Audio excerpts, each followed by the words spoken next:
बिस्मिल्लाहिर्रहमानिर्रहीम। मेरा नाम है मोहम्मद अवैस। एक्सपोर्ट करने के लिए क्लाइंट कैसे फ़ाइंड किए जाएँ? ये एक ऐसा मसला है जो कि शायद आपकी ज़िंदगी में इस टाइम सबसे ज़्यादा पेश आ रहा हो, जिसकी वजह से आप ये वीडियो वॉच कर रहे हो। तो बेफ़िक्र हो जाए, आज की क्लास में इंशाअल्लाह अज़ीज़ आपको एक्सपोर्ट के लिए client hunting each and everything detail में सारे का सारा गाइड करने जा रहे हैं।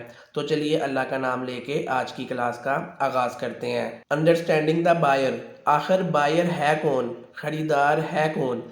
आपको सबसे पहले ये समझने की ज़रूरत है कि भाई आप जो चीज़ बेचने की कोशिश कर रहे हो वो किस बंदे को बेचनी है, उस बंदे की क्या एट्रीब्यूट्स हैं।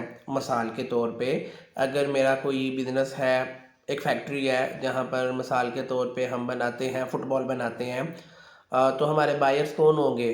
ज़ाहिर है कोई क्रिकेट खेलने वाला तो फुटबॉल बाय नहीं करेगा, वही बाय करेगा जो फुटबॉल के फील्ड के रिलेटेड बंदा है। तो आपको सबसे पहले ये समझने की ज़रूरत है कि आपका बायर कौन है, किन लोगों को आपने टारगेट करना है। अब 2 बिज़नेस मॉडल मैंने आपको सिखाए थे। Number 1 business to consumer B2C, number 2 business to business B2B। अगर तो आप B2C मॉडल में जा रहे हो, यानी कि आपने सिंगल सिंगल पीस करके बेचना है, तो आपके बायर्स वो लोग होंगे जो खुद उस चीज़ को इस्तेमाल करेंगे। मिसाल के तौर पे अगर आप लेदर जैकेट फॉर एग्ज़ाम्पल जो है ना वो एक एक पीस करके बेचना है, तो आप उन लोगों को बेचोगे जो खुद लेदर जैकेट पर्सनली तौर पे जो है वो पहनते हैं। आप उनको मार्केट करोगे और उनके साइज़ के अकॉर्डिंग उनको कस्टमाइज़ तैयार करके सेंड करोगे। इस बिज़नेस मॉडल को बोलेंगे B2C, जिसमें एक एक आइटम करके बेचना होता है। लेकिन अगर आप B2B मॉडल में जा रहे हो, यानी कि आपने बल्क क्वांटिटी में बिज़नेस करना है, तो आपके बायर्स या आपके क्लाइंट्स वो कंपनीज़ होंगी, वो कपड़े के ब्रांड्स होंगे जो बल्क क्वांटिटी में आपसे जो है वो लेदर जैकेट्स बाय करेंगे और अपने ब्रांड की आउटलेट पे रख के उसको सेल करेंगे। उन्होंने खुद नहीं पहनना, आगे से जो है वो सेल करना है। तो आपको पहले तो ये अंडरस्टैंड करना है कि आपने फैसला करना है कि मेरा बायर कौन है। B2C में जाना है तो जो एंड कंज्यूमर है वो आपका बायर है, उस हिसाब से अपनी मार्केटिंग स्ट्रेटजी बनाएं। और अगर आपने B2B मॉडल में जाना है, यानी कि बल्क क्वांटिटी में चीज़ों को सेल करना है, तो उन लोगों को टारगेट करें जिनके बड़े बड़े ब्रांड्स हैं, आउटलेट्स हैं, जो आपसे बल्क क्वांटिटी में माल ख़रीद सकें। अब दोनों की जो है वो मार्केटिंग करने का तरीका डिफरेंट है। अगर आप B2C में जाते हो तो उसमें आपने अपनी जो प्रोडक्ट है उसका बड़ा प्यारा सा फ़ोटोशूट करके मार्केटिंग करनी होती है, अगर आप सिंगल सिंगल आइटम करके बेच रहे हो। बट अगर आपने बल्क क्वांटिटी में माल बेचना है तो उसकी मार्केटिंग की स्ट्रेटजी है कि आपने अपना मैन्युफैक्चरिंग प्रोसेस दिखाना होता है, अपनी फैक्ट्री दिखानी होती है, ताकि अगले को कंफर्म हो जाए कि आपका अपना सेटअप है और वो आपसे बल्क क्वांटिटी में माल ऑर्डर कर सके। तो ये जो है ना वो आपको समझने की ज़रूरत है कि B2C की मार्केटिंग स्ट्रेटजी डिफरेंट है और B2B की मार्केटिंग स्ट्रेटजी डिफरेंट है। Top 5 platforms to find buyers. मैं आपको आज टॉप 5 प्लेटफॉर्म्स बताने जा रहा हूँ जहाँ से आप अपने लिए क्लाइंट्स फाइंड कर सकते हैं एक्सपोर्ट के कारोबार के लिए। नंबर 1 प्लेटफॉर्म है गूगल मैप्स। गूगल मैप्स के प्लेटफॉर्म को यूज़ करके आप अपने लिए जो है वो इजीली क्लाइंट फाइंड कर सकते हैं। आपने गूगल मैप पे जाना है, अपनी प्रोडक्ट का नेम लिखना है, आगे सिटी लिखना है, आगे कंट्री लिखना है। उस प्रोडक्ट के रिलेटेड उस शहर में जितने भी जो है ना वो बिजनेसेस होंगे उनकी डिटेल आपको गूगल मैप्स में मिल जाएंगी। वहाँ पर आपको उनकी कॉन्टैक्ट डिटेल मिल जाएगी, आप उनसे जो है वो कॉन्टैक्ट करके अपनी मार्केटिंग कर सकते हो। सेकंड जो प्लेटफॉर्म है वो है लिंक्डइन। लिंक्डइन दुनिया का सबसे बड़ा business to business social media platform है। लिंक्डइन के प्लेटफॉर्म को यूज़ करके आप इजीली अपने लिए B2B के क्लाइंट्स फाइंड कर सकते हैं। सिंपली आपने लिंक्डइन का जो है ना वो अकाउंट साइन अप कर लेना है, प्रोफाइल की सेटिंग करनी है, पेज बना लेना है, वहाँ पर रेगुलर बेसिस पे पोस्टिंग करनी है। फिर आपने जो है ना वहाँ पर अपनी प्रोडक्ट का नेम लिखना है, कंट्री सेलेक्ट करनी है, उसके रिलेटेड बिजनेसेस वहाँ पर ओपन हो जाएंगे। फिर उन बिजनेसेस के पेजेस को ओपन करना है, वहाँ पर आप पीपल के जो है ना वो सेक्शन में जाओगे, वहाँ पर नीचे उस कंपनी के एम्प्लॉइज़ मिलेंगे। वन बाय वन उन एम्प्लॉइज़ को आपने फ्रेंड रिक्वेस्ट भेजनी है। लिंक्डइन के अंदर फ्रेंड रिक्वेस्ट को कनेक्ट कहते हैं, कनेक्ट रिक्वेस्ट भेजनी है। जो एक्सेप्ट करेगा उसकी पर्सनल ईमेल आपको शो हो जाएगी, पर्सनल कॉन्टैक्ट नंबर शो हो जाएगा। उस पर्सनल ईमेल पे और उस पर्सनल कॉन्टैक्ट नंबर पे आपने जो है वो कॉन्टैक्ट करके अपनी मार्केटिंग स्ट्रेटजी स्टार्ट कर देनी है। थर्ड प्लेटफॉर्म है इंस्टाग्राम। इंस्टाग्राम बहुत यूज़फुल प्लेटफॉर्म है।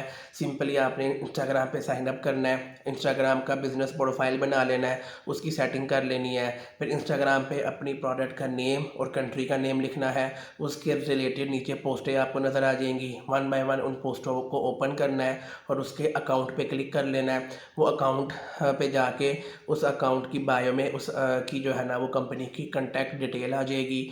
वहाँ से आप जो है ना उस कंपनी को कॉन्टैक्ट कर लोगे। इंस्टाग्राम के अंदर भी मैसेज कर सकते हैं और कॉन्टैक्ट डिटेल जो बायो में मेंशन्ड होगी वहाँ पर भी कॉन्टैक्ट करके अपनी मार्केटिंग कर सकते हैं।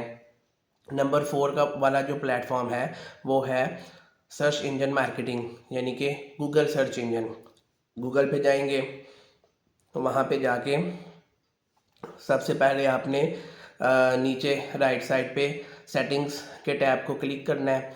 सेटिंग ओपन करके आपने वहाँ पर कंट्री सेलेक्ट कर लेनी है जिस कंट्री के आपको क्लाइंट्स चाहिए और अपनी प्रोडक्ट का नेम लिख लेना है। उसके बाद जो है ना वो आपने उस वो वाली जो प्रोडक्ट लिखी होगी, जो कंट्री लिखी होगी, उसके रिलेटेड सारे के सारे आपको कंपनीज मिल जाएंगी। वन बाय वन उनकी वेबसाइटों पे जाएंगे और उनकी वेबसाइटों पे जाके कॉन्टैक्ट डिटेल मेंशन्ड होगी, वहाँ से आपने कॉन्टैक्ट कर लेना है और अपनी मार्केटिंग स्ट्रैटेजी जो है वो स्टार्ट कर लेनी है। नंबर 5 प्लेटफॉर्म है फेसबुक। सिंपली आप फेसबुक का अपना अकाउंट बनाएंगे, प्रोफाइल बनाएंगे, सेटिंग करेंगे, पेज बनाएंगे, सेटिंग करेंगे। फिर उसके बाद सर्च बार में अपनी प्रोडक्ट का नेम लिखेंगे, नीचे कंट्री सेलेक्ट करेंगे, उसके रिलेटेड उस कंपनी के ग्रुप्स और पेजेस आ जाएंगे, उनको वन बाय वन ओपन करेंगे और वहाँ से जो है ना वो डायरेक्ट आप पेजेस पे मैसेजेस भी कर सकते हो और वहाँ पर कॉन्टैक्ट डिटेल भी मेंशन होगी। वहाँ पर कॉन्टैक्ट डिटेल के ज़रिए भी आप जो है वो क्लाइंट्स को मैसेजेस कर सकते हो। तो ये टॉप 5 प्लेटफॉर्म्स थे जहाँ से आप इजीली अपने लिए क्लाइंट्स फाइंड कर सकते हैं। How to contact buyers. Basically previous module में जब मैंने आपको बताया कि टॉप 5 कौन से प्लेटफॉर्म्स हैं जहां से आप क्लाइंट फाइंड कर सकते हैं, साथ ही मैंने हर प्लेटफॉर्म का डिटेल में तरीका भी बता दिया कि हर प्लेटफॉर्म से किस तरीके से आपने क्लाइंट को जो है ना वो फाइंड आउट करना है। और उसके बाद ये भी बता दिया कि उस क्लाइंट को उसकी कॉन्टैक्ट डिटेल को फाइंड आउट करके किस तरीके से हमने क्लाइंट को कॉन्टैक्ट करना है। फर्दर मैं आपको बताता चलूँ कि क्लाइंट को जब आपने कॉन्टैक्ट करना है तो इस तरीके से कॉन्टैक्ट नहीं करना कि आपका जो एक बिहेवियर है वो तरले डालने वाला हो या फिर डेस्परेट बिहेवियर शो नहीं करना कि अगले को लगे कि यार ये बंदा तो फाड़िग है और हमने क्या इसके साथ बिजनेस करना है। इस तरीके से अगले को मैसेज करें कि अगले को लगे कि यार वाकई आप प्रोफेशनल बंदे हो और आपने मेरे लिए पर्सनलाइज्ड जो मैसेज है वो लिखा है। ऐसा नहीं कि एक मैसेज लिखा हज़ारों बंदों को भेज दिया, उसका कोई रिस्पॉन्स नहीं आएगा। आपने हर कंपनी को वन बाय वन उसकी वेबसाइट पे जाके या सोशल मीडिया पे जाके डिटेल में पढ़ना है उस कंपनी के बारे में कि वो क्या करते हैं, कौन कौन सी प्रोडक्ट सेल करते हैं, कौन कौन सी नहीं सेल करते हैं जो आप उनको ऑफ़र कर सकते हो, कब कब बनी है, ईच एंड एवरीथिंग कंपनी की डिटेल जानने के बाद आप कस्टमाइज मैसेज करोगे तो वो एक ऐसा मैसेज होगा जो उसको लगेगा कि ये हज़ारों बंदों को नहीं किया गया बल्कि ये सिर्फ मेरे लिए लिखा गया है और अगले ने मेरी कंपनी को रिसर्च करके मैसेज लिखा है, वो आपको वैल्यू करेगा और डेफिनेटली आपको उसका जो है वो रिस्पॉन्स मिलेगा।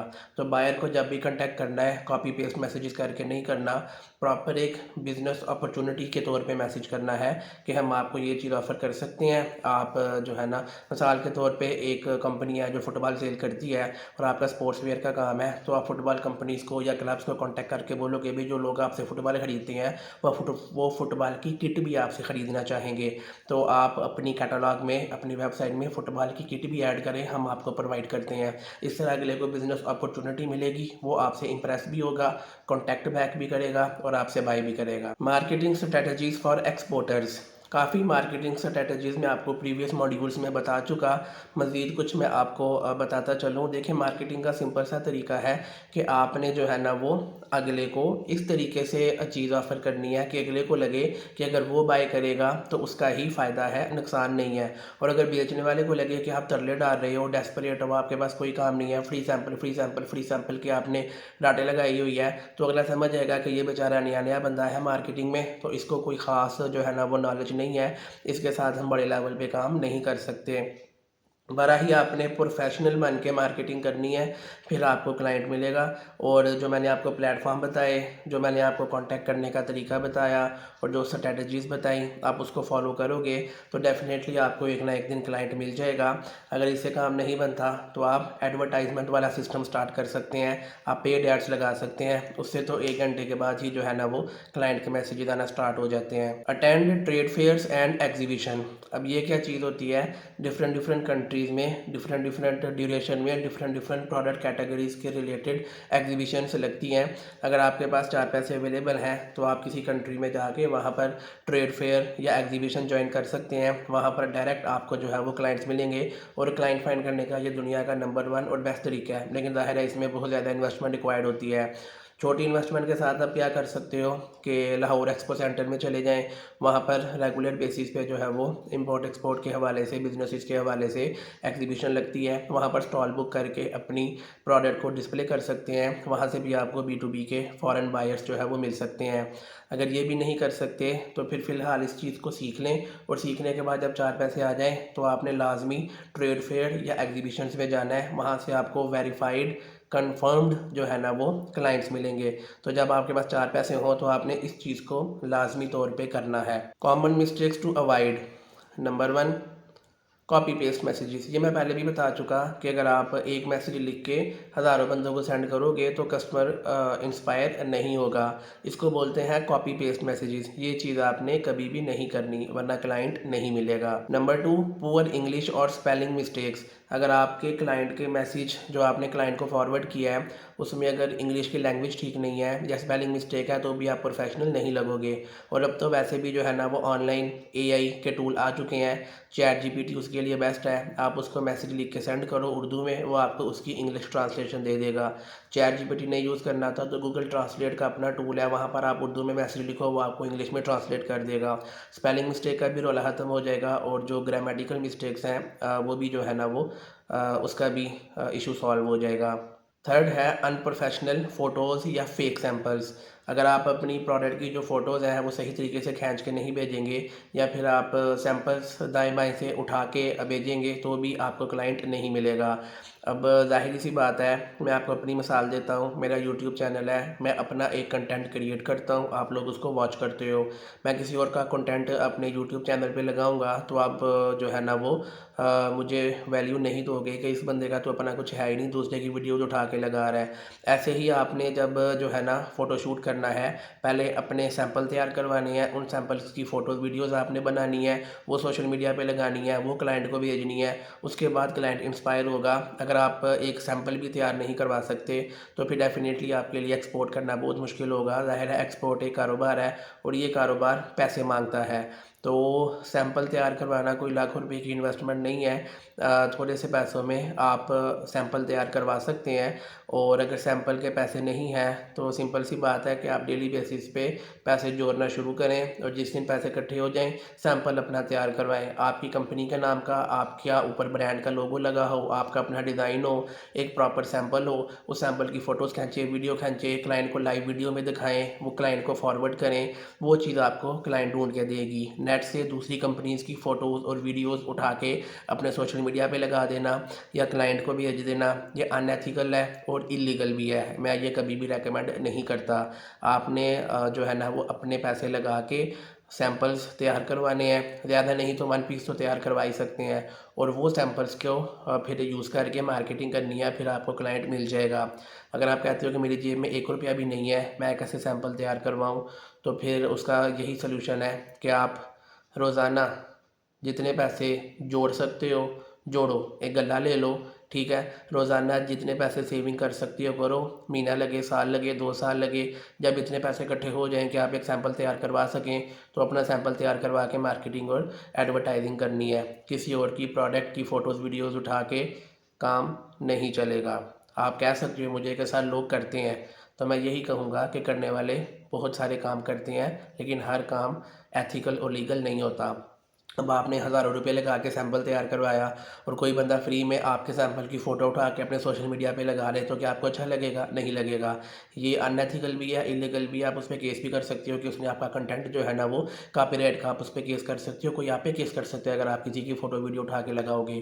तो यहाँ पर मैं आपको ये समझाना चाह रहा हूँ कि सैंपल आपका अपना होना चाहिए, अदरवाइज़ काम नहीं बनेगा। और जो लोग करते हैं वो डेफ़िनेटली एक कानून के दायरे में रह के ठीक नहीं करते, उन्हें ऐसा नहीं करना चाहिए, अपना सैंपल तैयार करवाना चाहिए। फोर्थ है no follow up after first reply. कभी भी क्लाइंट आपको एक मैसेज के बाद पेमेंट नहीं करेगा, आपको रेगुलर बेसिस पे फॉलो अप करना होगा तब तक जब तक या तो वो आपको पेमेंट ना कर दे, या फिर आपको ये ना कह दे कि भाई प्लीज़ मुझे आज के बाद मैसेज ना करना, मैंने आपसे बाय नहीं करना। सिंपल सी बात है। तो जब तक जो है ना क्लाइंट आपको खुद ना कह दे कि मैंने आपसे बाय नहीं करना, आप उसको मैसेज करते जाओ सोशल मीडिया पे रेगुलर बेसिस पे, 1 दिन बाद, 2 दिन बाद, हफ्ते बाद, 10 दिन बाद, मसला नहीं है। तो काफ़ी बच्चे ये गलती करते हैं कि क्लाइंट को एक मैसेज करते हैं, उसके बाद कभी मैसेज ही नहीं किया। ऐसे तो काम नहीं चलना ना, आपको रेगुलर फॉलो अप करने होंगे, फिर जाके क्लाइंट आपको सीरियस लेगा। तो कंक्लूजन आज की क्लास का यही है कि क्लाइंट फाइंड करना जो है ना कोई इतना मुश्किल काम नहीं है। सोशल मीडिया पे 400 करोड़ से ज़्यादा अकाउंट्स हैं, दुनिया के सारे क्लाइंट्स सोशल मीडिया पे बैठे हैं। सिर्फ आपके पास एक राइट स्ट्रैटेजी होनी चाहिए ताकि आप जो है ना वो बड़े इफ़ेक्टिव तरीके से, अच्छे तरीके से क्लाइंट को अप्रोच कर सकें और उसको कांटेक्ट कर सकें। यकीन करें, क्लाइंट फाइंड करना मेरे लिए सबसे आसान काम है एक्सपोर्ट के कारोबार में, और आपके लिए सबसे मुश्किल इसलिए है कि आपको ये चीज़ें नहीं आती। आज आपने सीख ली, अल्लाह का नाम लेके शुरू करें, इंशाल्लाह एक दिन कामयाबी आपको मिल जाएगी। और अगर आज की क्लास का आपको कोई 0.001% भी फ़ायदा हुआ हो, या आपने कुछ ना कुछ नई चीज़ सीखी हो, तो एक दफ़ा हाथ उठा के मेरे वालिद मोहतरम के लिए दुआ कर देनी है, जिनके नाम पे मैंने ये सीरीज़ बनाई हुई है, पॉप्स सीरीज़। आपने दुआ करनी है कि अल्लाह पाक मेरे वालिद मोहतरम को लंबी सेहत और तंदुरुस्ती वाली ज़िंदगी अता करे, उनकी दुनिया और आखिरत दोनों जगह में कामयाबी अता करे, उनका साया हमारे सरों पे कायम व दायम रखे। उसके बाद हाथ उठा के मेरे लिए दुआ कर देना कि अल्लाह पाक इस बंदे को जो है वो इस्तकामत दे, सेहत तंदुरुस्ती दे, ताकि ये बंदा आपके लिए फ्री में कंटेंट लेके आता रहे, इस बंदे के रोज़गार में इजाफ़ा करे और इस बंदे की दुनिया और आखिरत दोनों जगह में कामयाबी अता करे। यकीन करें, हमें आपकी दुआएं चाहिए, nothing else. Free of cost आपको ये सारी की सारी चीज़ें सिखा रहे हैं जो कि यूट्यूब में आज से पहले कभी किसी ने नहीं सिखाई। सिर्फ आपकी दुआएं चाहिए और हमें कुछ भी नहीं चाहिए। ये हमारी आज क्लास नंबर 4 थी और ये हमारी पॉप सीरीज़ की क्लास नंबर 4 थी। अगर आपने पहली 3 क्लासें वॉच नहीं की तो आप मेरे यूट्यूब चैनल पे जा सकते हैं, youtube.com/@awasexport। वहाँ प्लेलिस्ट होगी बेसिक एक्सपोर्ट कोर्स के नाम से या पॉप सीरीज़ के नाम से। वहाँ पे जाके आप पहले 3 क्लासें वॉच कर लें, आपके बेसिक कंसेप्ट क्लियर हो जाएंगे।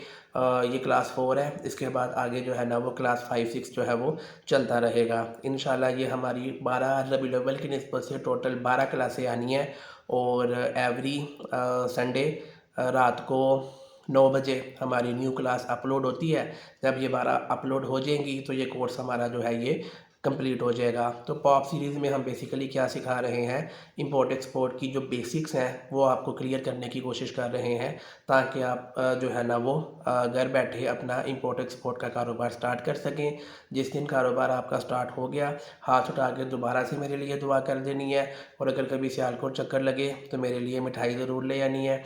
सियालकोट सिटी में ही मेरा सेटअप है, आपने मेरे से मिलना हो, कॉन्टैक्ट करना हो तो कॉन्टैक्ट नंबर स्क्रीन पे भी आपको नज़र आ रहा होगा, नहीं तो डिस्क्रिप्शन में आपको कॉन्टैक्ट नंबर मिल जाएगा। मैं बोल के भी बता देता हूँ, +92 300 798 9868। आप को इम्पोर्ट एक्सपोर्ट के हवाले से किसी भी किस्म का कोई प्रॉब्लम आए, कोई मसला हो, कोई टेंशन, तो आपने व्हाट्सएप पे मुझे मैसेज कर देना है, आपको उसका रिस्पांस मिल जाएगा। अगर आप कॉल करेंगे, मैं कॉल पिक ना कर सका, तो मैं आपको जब भी फ्री होऊंगा खुद कांटेक्ट बैक कर लूँगा। और सम टाइम ये नंबर मेरी असिस्टेंट के पास भी होता है, तो अगर उसके पास होगा तो आपने कहना है मैंने सर वैसे बात करनी है, तो वो एक टाइम सेट करवा देगी आपका मेरे साथ बात करवाने का, तो मैं उस टाइम आपको कॉल कर लूँगा। या फिर आप मुझे जो है ना वो ऑफ़िस भी मिलने के लिए आ सकते हैं। व्हाट्सएप पे गाइडेंस लेना, ऑफ़िस आके मिलना, मशवरे लेना, ये फ्री ऑफ कॉस्ट है, इसके कोई पैसे नहीं है। इसकी कीमत सिर्फ आपकी दुआ है कि हाथ उठा के मेरे लिए दुआ करनी है। आई होप कि आज की क्लास में आपने काफ़ी कुछ सीखा होगा। कोई भी आपका क्वेश्चन हो तो कमेंट करके पूछ लीजिएगा। क्लास आपको कैसी लगी इसका भी फीडबैक दीजिएगा। इंशाल्लाह आपसे नेक्स्ट क्लास नंबर 5 में मुलाकात होगी। तब तक मुझे इजाज़त दें। अल्लाह हाफिज़।